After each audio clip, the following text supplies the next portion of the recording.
Sophie had just moved into her new apartment, a charming but slightly worn building that had seen better days. She was excited to have her own space for the first time, relishing the independence that came with it.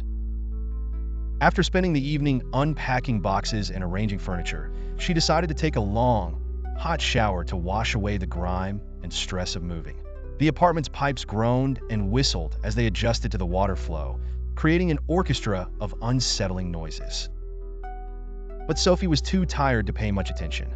She welcomed the cascade of water that drowned out the surrounding sounds, focusing solely on the warmth enveloping her. However, above the hiss of the shower, she thought she heard the faint creak of a floorboard. Her heart skipped a beat, but she assured herself it was just the old plumbing or perhaps her imagination playing tricks on her in this unfamiliar setting. She shook off the eerie feeling and continued with her shower.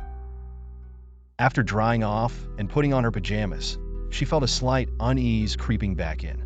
The dim light of the bedside lamp cast long, dancing shadows across the room, playing on her nerves. Sophie tried to dismiss her feelings, reminding herself that she was safe and alone. She slid under the covers, the cool sheets a welcome contrast to the warmth of her shower. Sleep tugged at the corners of her consciousness, and she let herself drift.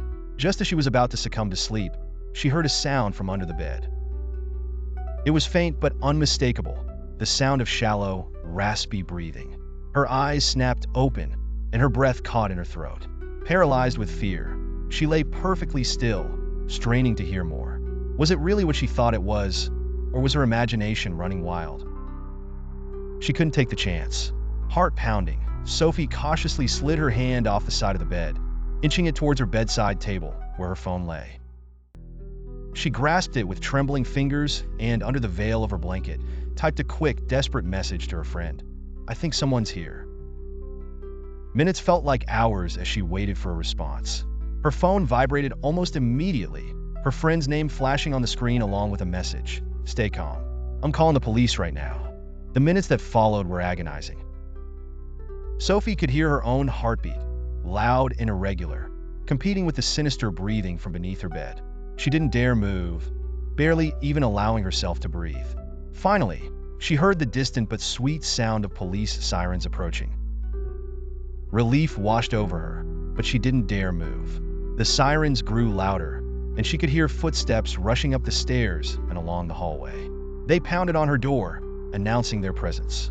Sophie managed to find her voice, calling out that the door was unlocked. Within moments, several officers burst into her room, flashlights beaming and weapons drawn. They quickly scanned the room, and then one of them lifted the bed skirt. Sophie heard a commotion, followed by the unsettling sight of a man being dragged out from under her bed. He clutched a knife in his hand, his eyes wild and desperate. The officers subdued him, quickly disarming him and leading him away in handcuffs. Sophie stared in shock, unable to fully process what had just happened. The police informed her that the man had likely gotten into her apartment while she had left the door open during her move, a chilling reminder that not even a seemingly harmless oversight was without its dangers. That night, Sophie didn't sleep. Each creak and groan of the apartment only served to remind her of how close she had come to a real-life nightmare.